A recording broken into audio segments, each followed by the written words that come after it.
guys, welcome back to Color Pencil. இன்னைக்கு நம்ம colour pencil சேனல்ல என்ன பார்க்க போறோம் அப்படின்னா, இது வந்து 100% நம்ம சேனல் வந்து பாத்தீங்கன்னா உங்களுக்கு ஒரு என்டர்டெயின்மெண்ட் சேனலாகவும் இருக்கும். உங்களுக்கு முன்னாடி technical infos, civil technical infos, கட்டட சம்பந்தமான என்ன சந்தேகங்களா இருந்தாலும் நீங்க நம்ம சேனல்ல வந்து டைரக்டா கேட்கலாம். அதுக்கு முன்னாடி என்னென்ன கிளாரிஃபிகேஷன்ஸோ அதை நான் டைரக்டா உங்களுக்கு கொடுக்கறதுக்கு ரெடியா இருக்கேன். நம்ம சேனலை மறக்காம சப்ஸ்கிரைப் பண்ணுங்க, பிடிச்சிருந்தா லைக் பண்ணுங்க. இன்னைக்கு நம்ம பார்க்க போகிற டாபிக் என்னன்னு கேட்டிங்கன்னா, சோக் பிட் அப்படின்னு சொல்லக்கூடிய ஒரு விஷயத்தை தாங்க இன்னைக்கு பார்க்குறோம். இன்னைக்கு வந்து மான்சூன் வந்து நம்மளுக்கு ஸ்டார்ட் ஆகிடுச்சு. மான்சூன் ஸ்டார்ட் ஆனதுனால பார்த்தீங்கன்னா ரெயின் வாட்டருடைய ஃப்ளோ வந்து பார்த்தீங்கன்னா பயங்கர ஹெவியாக இருக்குது. இதனால் என்னென்ன ப்ராப்ளம்ஸ் நம்ம ஃபேஸ் பண்ணுறோம் அப்படின்னு கேட்டிங்கன்னா, சோக் பிட்டுன்னு சொல்லக்கூடிய வேஸ்ட் வாட்டரை வந்து நம்ம ஃபில்டர் பண்ணி அதை மறுபடியும் வந்து கிரவுண்டில் வந்து பெனிட்ரேட் பண்ணுறதுக்கு யூஸ் பண்ணக்கூடிய இந்த சோக் பிட்ஸ் வந்து சீக்கிரமாக நிறைஞ்சிருது.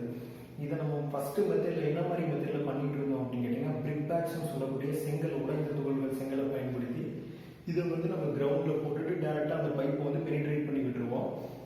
இது நாளடைவில் ஒரு கட்டத்தில் வந்து நிறையும். அந்த டைமில் மறுபடியும் இதெல்லாம் நம்ம வெளியே எடுக்கணும், மறுபடியும் அதை ரியூஸ் பண்ண முடியாது, அதை வேஸ்டஸ் எல்லாம் வந்து டிஸ்போஸ் பண்ணணும்.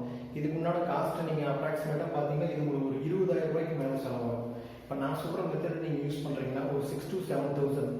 இது என்ன மெத்தட் அப்படின்னு பார்த்தீங்கன்னா, காயர் பிட் அப்படின்னு சொல்லக்கூடிய தேங்காய் நார் பஞ்சு. இதை வந்து ஒரு 6x6 டெப்த்து, ஒரு பிரெத்துக்கு நீங்கள் குழி ஒன்று எடுத்துக்கிறீங்க. எடுத்துகிட்டு டெப்த்து மினிமம் பார்த்தீங்கன்னா 8 to 10 feet. இதில் ஒரு லேயராக பார்த்தீங்கன்னா தேங்காய் நார் ஒரு லேயர், செம்மண் ஒரு லேயர், கிராவல்னு சொல்லக்கூடிய செம்மண் ஒரு லேயர். இப்படியே நீங்கள் ஒரு லேயராக 8 feetல இந்த 10 feetல அப்படியே போட்டுகிட்டே வரீங்க. போட்டுட்டு வரும்போது டாப் லேயரில் ஒரு 1.5 அடியிலிருந்து 2 அடி ஃப்ரீ போர்டாக விடுறீங்க.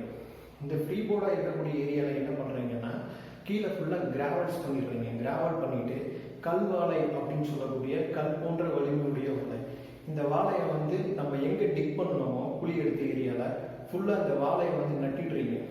நட்டுறதுல இதில் என்னன்னு கேட்குறீங்கன்னா, எவ்வளோ ஒரு ஈரப்பதம் இருந்தாலும் இதை வந்து ஃபுல்லாக ட்ரை பண்ணி கொடுத்துரும். உங்களுக்கு தண்ணி பூராமே ட்ரை ஆகிடும். உங்களுக்கு அந்த செடிமெண்ட்ஸ் எதுவுமே இருக்காது.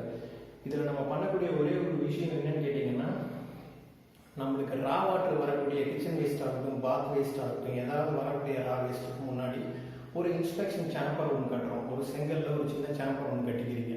ஒரு 2x2 இல்லை 1.5 ஒரு சேம்பர் கட்டிக்கிறீங்க. நடுவில் ஒரு மிஷின் வச்சிடுறீங்க. அதாவது உங்களுக்கு அடிச்சுட்டு வரக்கூடிய குப்பைகள் எல்லாமே வந்து அந்த மிஷினில் வந்து செடிமெண்ட் இருக்கும். நீங்கள் அதை மறுபடியும் டிஸ்போஸ் பண்ணி கொண்டு போய் போட்டுக்கலாம். கார்பேஜ் வேஸ்ட்டை நீங்கள் போட்டுக்கலாம். இந்த தண்ணி வந்து பார்த்தீங்கன்னா 100% கிரவுண்ட் வாட்டர் டேபிள் லெவலில் வந்து ரைஸ் பண்ணி கொடுக்கும். உங்களுடைய போர் வாட்டர் தண்ணி நீங்கள் நிலத்தடி நீர் மட்டத்தை உயர்த்தணும் அப்படின்னு நினச்சிங்கன்னா இந்த மெத்தடை நீங்கள் ஃபாலோ பண்ணலாம். உங்களுக்கு அதிகப்படியான செலவும் கிடையாது. நீங்கள் கண்டிப்பாக இதை ட்ரை பண்ணுங்கள். இது உங்களுக்கு ஒரு யூஸ்ஃபுல்லான டைம்ஸாக இருக்கும். அதே மாதிரி நீங்கள் சும்மா வந்துட்டு நீங்கள் அந்த செப்டிக் டேங்க் வண்டியை க்ளீன் பண்ணுற வண்டியை போட்டு இதை க்ளீன் பண்ணுறதா இருக்காது.